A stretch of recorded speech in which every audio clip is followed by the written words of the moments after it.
வணக்கம்.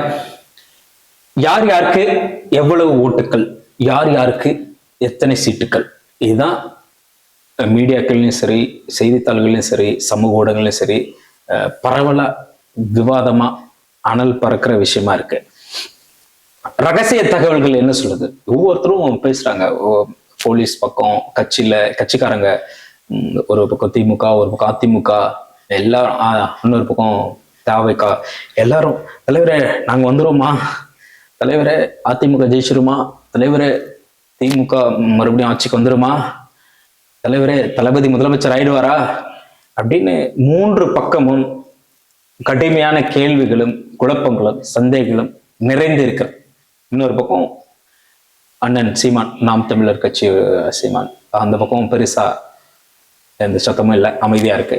இந்த மூன்று பக்கம் தான் கடுமையான கூச்சலும் குழப்பமும் சந்தேகங்களும் கலந்துட்டு இருக்கு. தொலைக்காட்சிகள்லையும் பத்திரிகைகள்லையும் அதே போல யார் வருவார், என்ன ஒரு பக்கம் அவங்கவுங்க விருப்பப்படுறவங்க வருவாங்களான்னு அவங்க ஒரு பக்கம் அடிச்சிட்டு இருக்கிறாங்க. ஒரு பெரும் சந்தேகத்துல இப்படி ஓடிக்கிட்டு இருக்கு. ரகசிய தகவல்கள் என்ன சொல்லுது? எடப்பாடியார் என்ன நினைக்கிறார், எடப்பாடி பழனிசாமி அவர்கள் என்ன நினைக்கிறார் அப்படின்னு பார்த்தா, எவ்வளவு சீட்டு தலைவரை நீங்க வருவீங்க 234க்கு அப்படின்னா, அவருடைய கான்ஃபிடென்ஸ் 160 இடங்கள் நாம பிடிச்சிருவோம் தம்பி அப்படிங்கிற மாதிரி இருக்காராம். அவரு தன்னுடைய கட்சி சகாக்கள்கிட்ட பேசும்பொழுது ரொம்ப கான்ஃபிடென்ட்டா இருக்கிறாரு எடப்பாடியார் அப்படின்னு நமக்கு தகவல் வருது. ரொம்ப கான்ஃபிடென்ட்டா இந்த முறை அதிமுக ஆட்சியை பிடித்திடும் அப்படின்னு எடப்பாடியார் சொல்றதான். 160 இடங்களை அதிமுக பிடிச்சிடுங்கிற நம்பிக்கையில இருக்கிறார். நம்ம கருத்து கணிப்புல இம்பாக்ட் இந்தியாவோட ப்ரீபோல்ல நம்ம 121 to 140 நம்ம சொல்லியிருந்தோம். 121 140 வரைக்கும் அதிமுக வெற்றி பெறுவதற்கான வாய்ப்பு இருக்குன்னு. ஆனா எடப்பாடியோட கான்ஃபிடென்ஸ் 160, 160 இடங்கள்னு அவர் சொல்றாரு. இன்னொரு பக்கம் முதலமைச்சர் ஸ்டாலின் அவர்கள், அவர் என்ன நினைக்கிறார்? அவர் சூப்பரா எலெக்ஷனை முடிச்சுட்டு கொடைக்கானல் கிளம்பிட்டாரு. ஜாலியா டூர் என்ஜாய் பண்ணிட்டு இருக்காரு. தன்னோட கடினமான அரசியல் பிரச்சாரத்துக்கு பிறகு, கடினமான உழைப்புக்கு பிறகு இப்போ அவர் கொடைக்கானல்ல குடும்பத்தோட இன்ப சுற்றுலால இருக்கிறாரு. அங்க ஜாலியா அட்டையர் கோட்டு சுற்றுலாம் போட்டு ஜம்முன்னு ஜாலியா அவர் அந்த கோடை கால சுற்றுலாவை அனுபவிச்சுட்டு இருக்கிறாரு. முதலமைச்சர் ஸ்டாலின் என்ன நினைக்கிறாரு அப்படின்னா, அதான் ஏற்கனவே தெரிஞ்சதுதான். 210 இடங்கள் திமுக வென்றுவிடும் அப்படின்னு அவங்க ஒரு கர்வத்தோட அந்த இதுல அப்படியே நிக்கிறாங்க. 210 இடங்களை வென்றுடுவாங்க. திமுக சில பேர் பேசும் பொழுது, அதிமுக வருதுன்னு சொல்றீங்க, கடுமையா உழைச்சிருக்கிறோம், 6 மாசமா உழைச்சிருக்கிறோம், அந்த ஒவ்வொரு தொகுதியிலையும் 6 மாசமா உழைச்சிருக்கிறோம், அவங்களுக்கு தேவையானது எல்லாம் பண்ணியிருக்கிறோம், என்ன எப்படி சொல்றீங்க அதிமுக திரும்ப வந்துடும் சொல்றீங்க அப்படின்னு திமுக சைட்ல இருந்து நிறைய குரல்கள் எழும்புது. ஆனா யார் வரணும், யார் இருக்கணும், யார் போகணுங்கிறத முடிவு பண்றது மக்கள். அந்த மக்களுடைய தீர்ப்பு மே 4ஆம் தேதி வருது. அப்போ தெரியும் யார் நிக்கிறா, யார் போறா, யார் வரா அப்படின்னு. அடுத்து தமிழக வெற்றி கழகம் விஜய் என்ன செய்வார்? விஜயோட கான்பிடன்ஸ், விஜய் எத்தனை இடங்களை பெறுவார் அப்படின்னு ஒரு பெரிய கேள்வி வருது. சீட்டுக்களை பெறுவது கடினம் அப்படிங்கிறது பரவலா பேசப்படுது. 2 இடங்கள் நம்ம ஏற்கனவே சொல்லியிருந்தோம், திருச்சி கிழக்கும் பெரம்பூரும். விஜய் நிற்கிற 2 தொகுதிகளை அவர் வென்று விடுவார்னு நம்ம சொல்லியிருக்கிறோம். மற்ற தொகுதிகள் கஷ்டம், அதிகபட்சமா ஒரு 5 இடங்கள் பிடிக்கலாம். 2+5 ஏன்னா 7 இடங்களில் வெற்றி பெறுவதற்கு தமிழக வெற்றி கழகம் வெற்றி பெறுவதற்கான வாய்ப்பு இருக்கு அப்படின்னு நம்ம இன்றைய சூழலை பார்க்கும் பொழுது நமக்கு, அதாவது இந்த ஃபைட்டு தவேக உடைய வாக்குப்பதிவு, தேர்தலுக்கு பிறகு அந்த வாக்குப்பதிவு என்ன நடந்திருக்குன்னு நம்ம அனாலிசிஸ் பண்ணும் பொழுது, பகுப்பாய்வு செய்யும் பொழுது கணிசமான வாக்குகள் விழுந்திருக்கிறது. இது கடுமையான மும்முனை போட்டியை கொடுத்திருக்கிறது. திமுக வாங்கும் பொழுது அதிமுகவுக்கு சாதகமான நிலைகளை சில இடங்களில் ஏற்படுத்தியிருக்கிறது. சில இடங்கள் பெருவாரியான அதிமுக வாக்குகள் எடுத்திருக்கிறது. சில இடங்களில் திமுகவின் வாக்குகளை வாரி இருக்கிறார் விஜய்.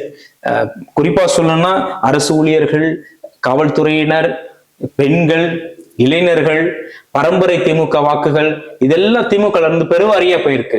அதே போல கிறிஸ்தவர்கள், முஸ்லிம்கள், இந்த வாக்குகள்லாம் சூறையாடப்பட்டிருக்கு விஜயால். திமுகவின் உறுதிப்பாடான வாக்குகள், அவர்களுக்கு நிலையாக வரக்கூடிய வாக்குகள்னு சொல்ற வாக்குகளை அள்ளி இருக்கிறார் விஜய்.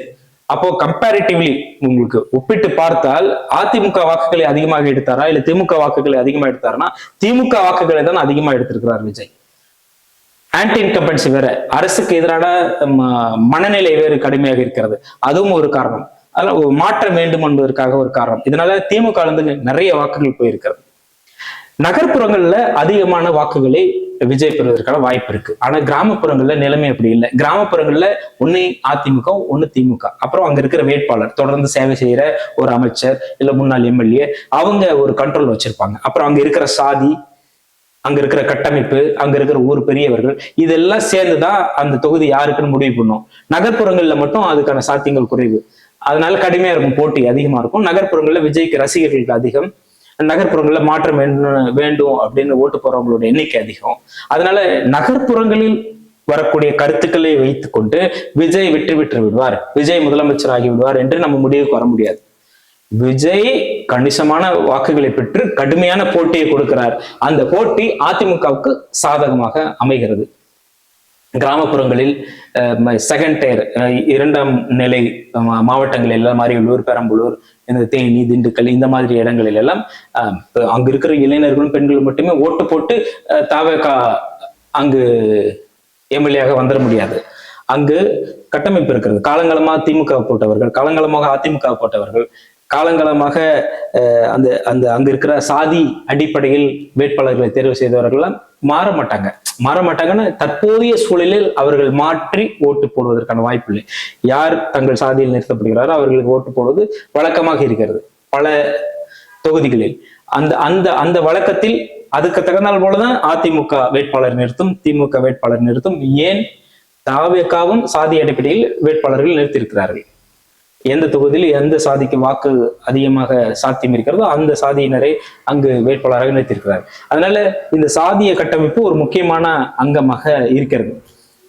அதனால கொங்கு மண்டலத்தை பொறுத்தவரையில் எடப்பாடி பழனிசாமி அவர்கள் மீண்டும் முதலமைச்சராக வர வேண்டும் என்ற சென்டிமெண்ட்ல வாக்குகள் அதிகமாக இருக்கிற வாய்ப்பு இருக்கு. அங்கேயுமே ஓட்டுகள் சிதறியிருக்கிறது. திருச்செங்கோட்டுல எல்லாம் சரியான, நாமக்கல் மாவட்டத்தில எல்லாம் சரியான வாக்குகள் போயிருக்கு.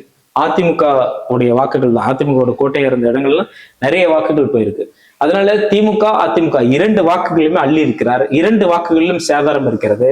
ஆனால் ஒட்டுமொத்தமாக பார்க்கும் பொழுது அதிமுகவிற்கு இது பெனிஃபிட்டான எலெக்ஷனா தான் இருக்கு. இறுதியில் வெல்ல போவது எடப்பாடியால தான் இருக்கிறார். நம்மளோட கணிப்புப்படி மே 4 யார் வரப்போகிறார், யார் வெல்ல போகிறார், யார் நிற்கப் போகிறார், விஜய் என்ன செய்ய போகிறார் என்பது மே 4 தெரிந்துவிடும்.